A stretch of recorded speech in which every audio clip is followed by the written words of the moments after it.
हमारे साथ मौजूद हैं दीपक मिश्रा जी, जो कि कॉलियर्स में डायरेक्टर हैं रेजिडेंशियल के।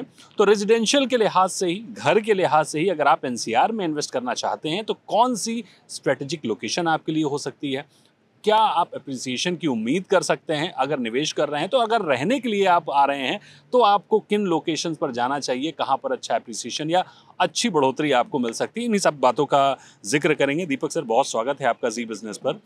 मेरा सबसे पहला सवाल तो यही होगा, देखिए एनसीआर का रियल एस्टेट अच्छे के लिए कम और बुरे के लिए ज़्यादा फेमस है, क्योंकि बहुत सारी स्टक प्रॉपर्टीज़ हैं, बहुत सारी समस्याएं हैं और हमारे हज़ारों होम बायर हैं जो एनसीआर में फंसे हुए हैं। ऐसे में जब नया इन्वेस्टर आता है, नया होम बायर आता है, तो वो थोड़ा डरता है, घबराता है। तो मैं आपसे समझना चाहूँगा कि अगर इन्वेस्टमेंट के लिहाज से हम एनसीआर में लोकेशन की बात करें, एक तरफ हम देखते हैं गुरुग्राम है, दूसरी तरफ हम देखते हैं नोएडा है, तमाम नई लोकेशंस भी उभर कर आ रही हैं, जैसे द्वारका अपने आप में एक नई प्रोमिनेंट लोकेशन बन रही है। तो अगर हम सिर्फ लोकेशन की बात करें तो आप एनसीआर में कौन सी बेस्ट लोकेशन देख रहे हैं अगले 5 साल में इन्वेस्टमेंट के लिहाज से? ये बात सही है कि पहले लोगों के साथ एक्सपीरियंस ठीक नहीं था, लेकिन रेरा आने के बाद रेगुलेटरी चेंज हुई है तो बहुत सारी प्रॉब्लम सॉल्व हुई हैं और आगे भी जैसे जैसे टाइम आगे बढ़ेगा ये सारी प्रॉब्लम शॉर्ट आउट हो जाएंगी। जितने भी प्रोजेक्ट स्टक्स हैं वो कहीं ना कहीं डेवलप्ड होंगे, पोजीशन आएगा उनका, और होम बायर जो लोग वेट कर रहे हैं बहुत टाइम से, इनका हार्ड एंड मनी इन्वेस्ट हुआ है, उनको धीरे से ही प्रोजेक्ट अपना मिलेगा। तो पहला पॉइंट आपका ये है कि अब वो प्रॉब्लम नहीं है जो पहले होती थी। दूसरा, आपने पूछा कि एनसीआर की कोई स्पेसिफिक लोकेशन है, तो एनसीआर अपने आप में ही बहुत बड़ी मार्केट है। तो एनसीआर को देखो, दिल्ली एक प्रोमिनेंट कैपिटल है ही, नोएडा आ जाता है उसमें, गुरुग्राम आ जाता है और गाजियाबाद आ जाता है। द्वारका दिल्ली में है, बिल्कुल एयरपोर्ट के पास में है। अब द्वारका के नाम पर द्वारका एक्सप्रेस पर डेवलप हो रहा है, लेकिन द्वारका को उतना वैल्यूज नहीं मिला। लेकिन अब ये द्वारका का सबसे इंपॉर्टेंट टाइम है और सबसे पीक टाइम है, और मैं कहूँगा कि सबसे बेस्ट टाइम है।